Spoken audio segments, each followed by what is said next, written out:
মধ্যপ্রাচ্যে চলমান সংঘাত নতুন করে উদ্বেগ তৈরি করেছে পরিবেশ ও জনস্বাস্থ্য নিয়ে। সাম্প্রতিক ঘটনাগুলোর মধ্যে ইরানে তেল স্থাপনায় হামলার পর কালো বৃষ্টি এবং লেবাননে সাদা ফসফরাস ব্যবহারের অভিযোগ আন্তর্জাতিক মহলে গভীর আলোচনার জন্ম দিয়েছে। বিশেষজ্ঞদের মতে এসব ঘটনা দেখিয়ে দিচ্ছে যে আধুনিক যুদ্ধ শুধু যুদ্ধক্ষেত্রেই সীমাবদ্ধ থাকছে না, এর প্রভাব ছড়িয়ে পড়ছে সাধারণ মানুষের জীবন ও পরিবেশে।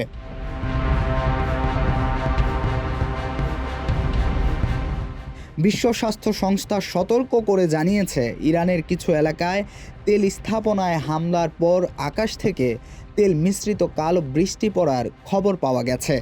হামলার পর তেহরানের একটি তেল শোধনাগারে আগুন লাগার ঘটনায় আকাশ ঘন কালো ধোঁয়ায় ঢেকে যায়। সেই ধোঁয়ার কণা বৃষ্টির পানির সঙ্গে মিশে কালচে বৃষ্টির সৃষ্টি হতে পারে বলে ধারণা করছেন বিজ্ঞানীরা।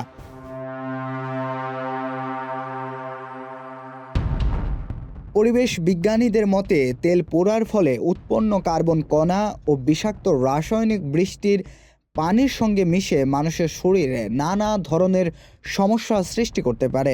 এতে চোখ ও ত্বকে জ্বালা, মাথা ব্যথা এবং শ্বাসকষ্ট দেখা দিতে পারে।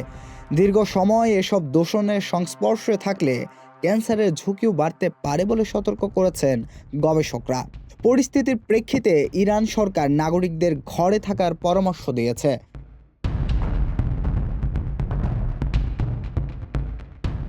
অন্যদিকে মানবাধিকার সংস্থা হিউম্যান রাইটস ওয়াচ অভিযোগ করেছে যে ইসরায়েলি বাহিনী দক্ষিণ লেবাননের ইয়েহুমোর এলাকায় আবাসিক অঞ্চলে সাদা ফসফরাস ব্যবহার করেছে। তবে ইসরায়েল ডিফেন্স ফোর্স জানিয়েছে এ ধরনের অস্ত্র ব্যবহারের বিষয়ে তারা নিশ্চিত নয়।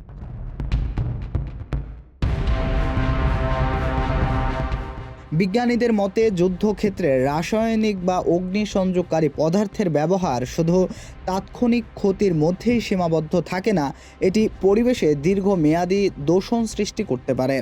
মধ্যপ্রাচ্যের বর্তমান ভূ রাজনৈতিক উত্তেজনার মধ্যে এ ধরনের ঘটনা জনস্বাস্থ্য ও পরিবেশ নিরাপত্তা নিয়ে নতুন উদ্বেগ তৈরি করেছে।